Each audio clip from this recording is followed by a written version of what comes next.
মই আছো শদিয়াৰ টুপচিঙা গাঁৱত। মই আছো শদিয়াৰ টুপচিঙাৰ সেইটো ঘৰত যাক আজি অসমৰ মানুহে সকলোৱে মৰম কৰিছে, ৰাজীৱ হদিয়াৰ ঘৰত। আমি সকলোৱে গম পাইছো যে ৰাজীৱ হদিয়া আমাৰ জনগণৰ মানুহৰ জনতাৰ শিল্পী আছিলে।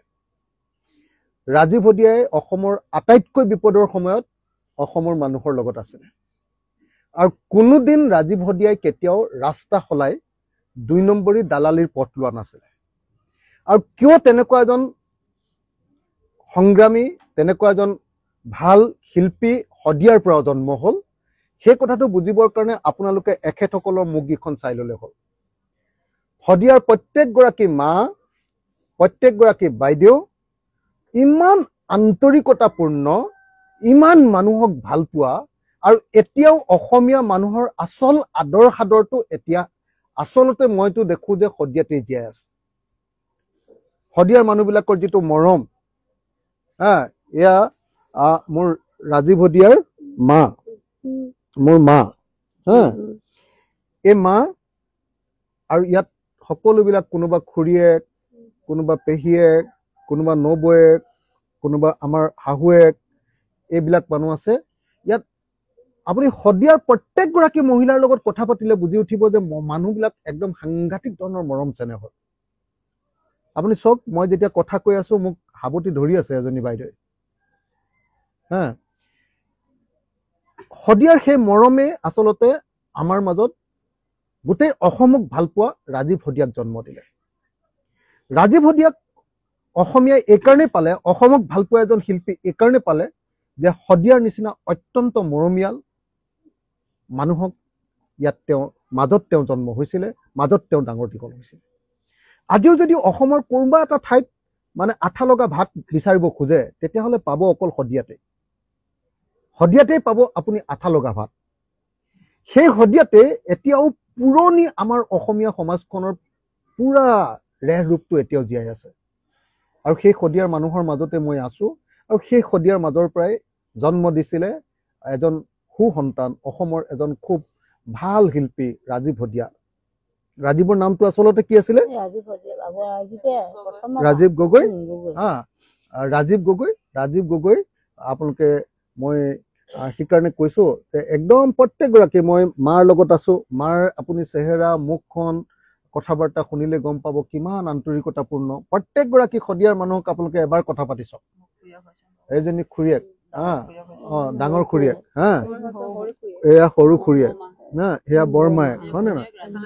এজনী ভনীয়েক, ভাই বোৱাৰী, ভনীয়েক, প্ৰত্যেকজনীয়ে এতিয়া কান্দি আছে ৰাজীৱৰ কাৰণে কান্দি আছে, আমাৰ মৰমৰ শিল্পী ৰাজীৱৰ কাৰণে কান্দি আছে। ৰাজীৱে এইকাৰণে মানুহক এৰি থৈ যাব নোৱাৰে কাৰণ সি শদিয়াত জন্ম হৈছে। ৰাজীৱে এইকাৰণে মানুহক এৰি থৈ যাব নোৱাৰে, মানুহৰ আটাইতকৈ বিপদৰ সময়ত সি লগত আছিলে, আৰু জনতাৰ হৈ প্ৰতিবাদ কৰিছিলে, জনতাৰ হৈ প্ৰতিবাদী গীত গাইছিলে, প্ৰকৃত শিল্পী হৈছিলে। এইকাৰণে প্ৰত্যেকজনী শদিয়াৰ মানুহৰ চকুত আপোনালোকে যদি চাই, সেই মৰম, সেই কান্দোন, সেই আকুলতা, সেই আটাইবিলাক বস্তু আপোনালোকে, সেই সৰলতা আপোনালোকে দেখিবলৈ পাব। সেইকাৰণে মই আপোনালোকক সকলোকে কৈছো, আহক আমি সকলোৱে অসমৰ এজন সুসন্তান, অসমৰ জনতাৰ শিল্পী, অসমৰ মানুহৰ হৈ মাত মতা ৰাজীৱ হদিয়াক আমি জীয়াই ৰাখো। মোৰতো জীৱনৰ আটাইতকৈ ডাঙৰ কথাটো, কা আন্দোলনত যেতিয়া মোক NIA ধৰিছিলে, যেতিয়া মোক UAPAত ৰাষ্ট্ৰদ্ৰোহত দি দিছিলে, তেতিয়া চব মানুহ মোৰ পৰা আঁতৰি দিছিলে। বহুত মানুহ মোৰ চিনাকি মানুহবিলাক, ডাঙৰ ডাঙৰ মানুহবিলাক মোৰ পৰা আঁতৰি দিছিলে। তেতিয়া মোৰ হৈ গীত গাইছিলে ৰাজীৱ হদিয়াই, মোৰ হৈ গীত গাইছিলে ৰাজীৱ হদিয়াই।